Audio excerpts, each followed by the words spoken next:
Hi everyone, I'm going to continue reading The Giver. We're on to chapter 2. Jonas watched as his father poured a fresh cup of coffee. He waited. You know, his father finally said, every December was exciting to me when I was young, and it has been for you and Lily too, I'm sure. Each December brings changes. Jonas nodded.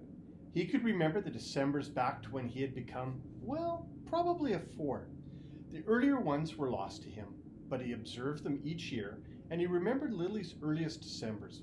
He remembered when his family received Lily, the day she was named, the day that she had become a 1. The ceremony for the 1s was always noisy and fun. Each December, all the new children born in the previous year turned 1. One at a time.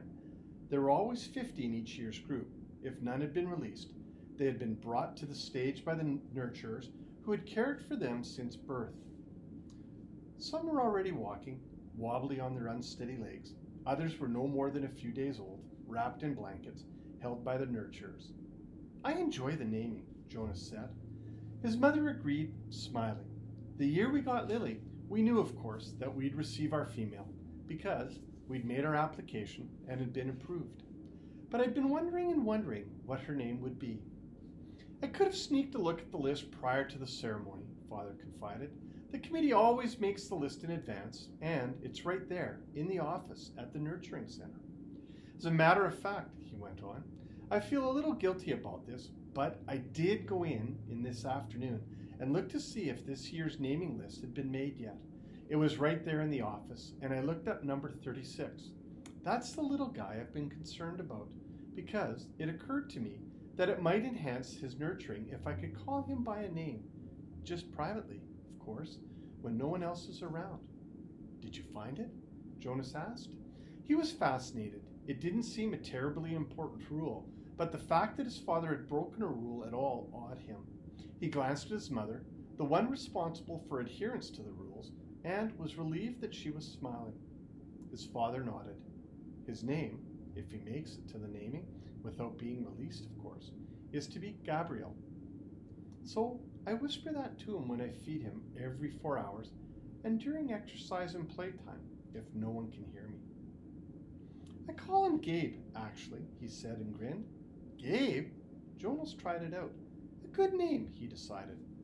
Though Jonas had only become a 5 the year that they acquired Lily and learned her name, he remembered the excitement, the conversations at home, wondering about her, how she would look, who she would be, how she would fit into their established family unit. He remembered climbing the steps to the stage with his parents, his father by his side that year, instead of with the nurturers, since it was the year that he would be given a new child of his own. He remembered his mother taking the new child, his sister, into her arms, while the document was read to the assembled family units. New child 23, the namer had read, Lily. He remembered his father's look of delight and that his father had whispered, She's one of my favorites. I was hoping for her to be the one. The crowd had clapped and Jonas had grinned. He liked his sister's name. Lily, barely awake, had waved her small fist.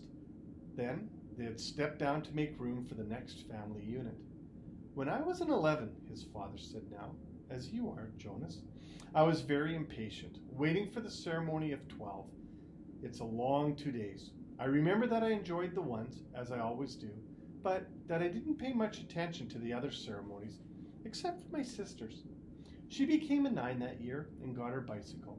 I'd been teaching her to ride mine, even though technically I wasn't supposed to. Jonas laughed. It was one of the few rules that was not taken very seriously and was almost always broken.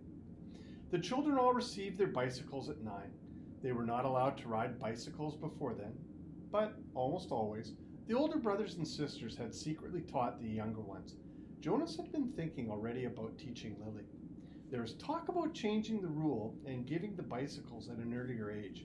A committee was studying that idea. When something went to a committee for study, the people always joked about it. They said that the committee members would become elders by the time the rule changes were made. Rules were very hard to change. Sometimes, if it was a very important rule, unlike the one governing the age for bicycles, it would have to go, eventually, to the receiver for a decision.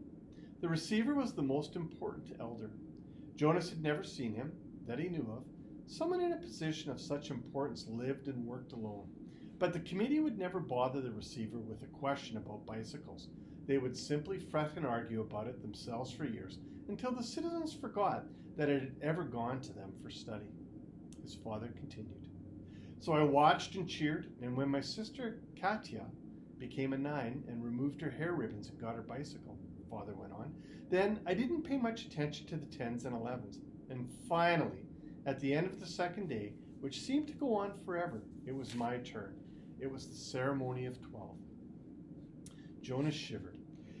He pictured his father, who must have been a shy and quiet boy, for he was a shy and quiet man, seated with his group, waiting to be called to the stage. The ceremony of 12 was the last of ceremonies, the most important. I remember how proud my parents looked, and my sister too. Even though she wanted to be out riding the bicycle publicly, she stopped fidgeting and was very still and attentive when my turn came. But, to be honest, Jonas, his father said, for me, there was not the element of suspense that it is with your ceremony, because I was already fairly certain of what my assignment was to be. Jonas was surprised. There was no way, really, to know in advance. It was a secret selection made by the leaders of the community, the Committee of Elders, who took the responsibility so seriously that there were never ever any jokes made about the assignments. His mother seemed surprised too. How could you have known? She asked. His father smiled his gentle smile. Well, it was clear to me, and my parents later confessed that it had been obvious to them too, what my aptitude was. I had always loved the new children more than anything. When my friends in my age group were holding bicycle races, or building toy vehicles or bridges with their construction sets, or all the things I do with my friends, Jonas pointed out, and his mother nodded in agreement. I always participated, of course, because as children, we must experience all of those things. And I studied hard in school as you do, Jonas. But, again and again, during free time, I found myself drawn to the new children. I spent almost all of my volunteer hours helping in the nurturing center. Of course, the elders knew that from their observations. Jonas nodded. During the past year, he had been aware of the increasing level of observation. In school, at recreation time, and during volunteer hours, he had noticed the elders watching him and the other 11s. He had seen them taking notes. He knew, too, that the elders were meeting for long hours with all of the instructors that he and all the other 11s had during their years of school. So I expected it, and I was pleased, but not at all surprised when my assignment was announced as nurturer, Father explained.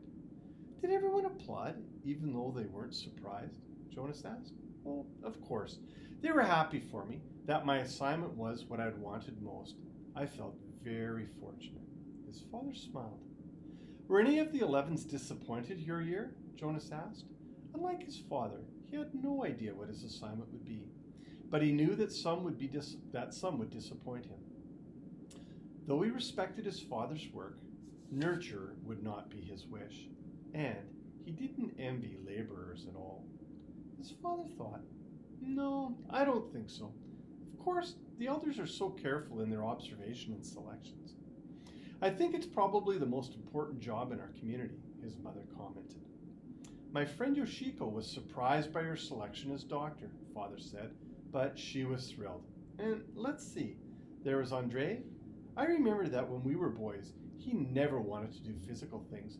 He spent all his recreation time that he could with his construction set, and his volunteer hours were always on building sites. The elders knew that, of course.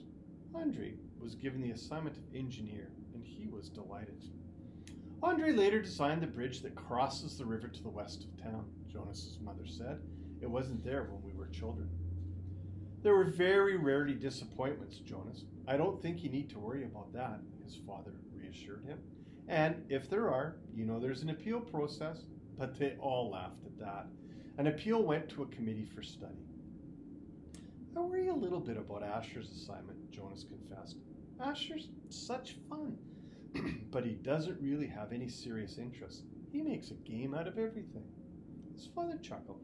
You know, he said, I remember when Asher was a new child at the nurturing center. Before he was named, he never cried. He giggled and laughed at everything. All of us on the staff enjoyed nurturing Asher. The elders know Asher, his mother said. They'll find exactly the right assignment for him. I don't think you need to worry about him. But Jonas, let me warn you about something that may not have occurred to you. Excuse me. I know I didn't think about it until after my ceremony of 12. What's that? Well, it's the last of the ceremonies, as you know. After 12, age isn't important. Most of us even lose track of how old we are as time passes. Though the information in the Hall of Open Records, we could go and look it up if we really wanted to. What's important is the preparation for adult life and the training you'll receive in your assignment. I know that, Jonas said. Everyone knows that. But it means, his mother went on, that you'll move into a new group, and each of your friends will. You'll no longer be spending time with your group of 11s. After the ceremony of 12, you'll be with your assignment group, those in training. No more volunteer hours, no more recreation hours. So your friends will no longer be as close. Jonas shook his head. Asher and I will always be friends, he said firmly, and there will still be school. That's true, his father agreed, but what your mother said is true as well. There will be changes. Good changes, though, his mother pointed out. After my ceremony of 12, I missed my childhood recreation, but when I entered my training for law and justice, I found myself with people who shared my interests. I made friends on a new level, friends of all ages. Did you still play at all after 12? Jonas asked. Occasionally, his mother replied, but it didn't seem as important to me. I did, his father said, laughing. I still do, every day at the nurturing center. I played bounce on the knee and peekaboo and hug the teddy. He reached over and stroked Jonas's neatly trimmed hair.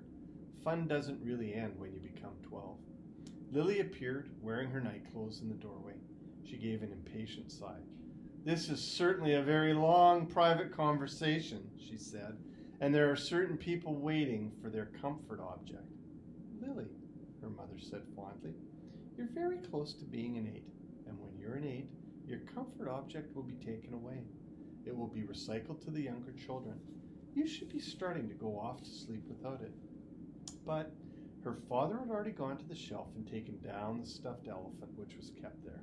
Many of the comfort objects, like Lily's, were soft, stuffed, imaginary creatures. Jonas's had been called a bear. Here you are, Lily Billy, he said. I'll come help you remove your hair ribbons. Jonas and his mother rolled their eyes, yet they watched affectionately as Lily and her father headed to her sleeping room with the stuffed elephant that had been given to her as her comfort object when she was born. His mother moved to her big desk and opened her briefcase. Her work never seemed to end, even when she was at home in the evening. Jonas went to his own desk and began to sort through his school papers for the evening's assignment. But his mind was still on December and the coming ceremony. Though he had been reassured by the talk and his parents, he hadn't the slightest idea what the assignment the elders would be selecting for his future, or how he might feel about it when the day came.